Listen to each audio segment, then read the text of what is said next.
That's why ఇప్పుడు మాకు chance దొరికింది, తీసాము. And but those songs are attached after the end of the film. Who are fans of the song can watch. Okay. RGV గారు last question ఏంటంటే, మీరు దేవుణ్ణి నమ్మరు కదా, ఈ సినిమాకి శివ అని ఎందుకు పేరు పెట్టారు? నా పేరు రామ్ గోపాల్ ఎందుకు? One more. ఇప్పుడు శివ అనే సినిమా పర్టికులర్గా November 14th చిల్డ్రన్స్ డే, అది కార్తీక మాసం, శివుడికి ఇష్టమైన మాసంలో రిలీజ్ చేయడానికి రీజన్ ఏంటి? మీరు దొంగతనంగా శివుడిని ఆరాధిస్తారా? ఆ డిస్టెన్స్ నాగార్జున చేస్తుంది.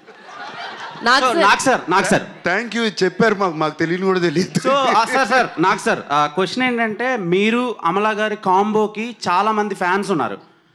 యాక్చువల్లీ నేను ఈ సినిమా రిలీజ్ అయినప్పుడు పుట్టలేదు.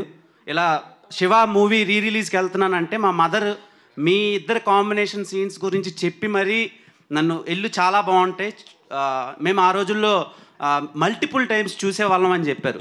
సో మీ ఇద్దరిని మళ్ళా ఆన్ స్క్రీన్లో చూసే ఛాన్సెస్ ఉన్నాయా?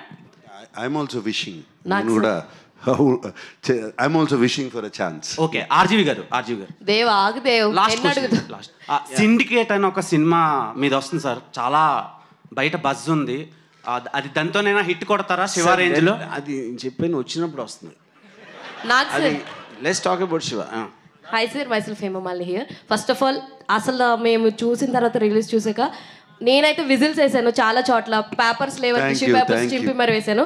అయితే మై ఫస్ట్ స్ట్రైట్ క్వశ్చన్ ఏంటంటే సార్, చాలా మంది రిలీజెస్ చేశారు, చాలా చూస్తే కనుక ఒక ప్రాఫిట్ వేలో చూశారు, అంటే ఒక ప్రాఫిట్ వేలో రిలీజ్ చేసి అన్నది మాకు కనిపించింది. But coming to Shiva, everything ఆ శివ యొక్క సోల్ అన్నది మాకు కనిపించడం జరిగింది. సో అంటే దీన్ని చాలా సోల్ఫుల్గా తీసుకుని చేయడం జరిగింది. అంటే ప్రతిదీ కూడా మీరు ఇంత బిగ్ బాస్లో కూడా చెప్పడం జరిగింది, లైక్ ఆర్జీవి దగ్గరుండి అన్నీ చేశారు, రిలీజ్ అప్పుడు ఎంత టైం పట్టిందో దీనికి కూడా అంతే తీసుకున్నారు. You take it very personal sir, దాని గురించి షేర్ చేసి. Shiva is very personal to all of us.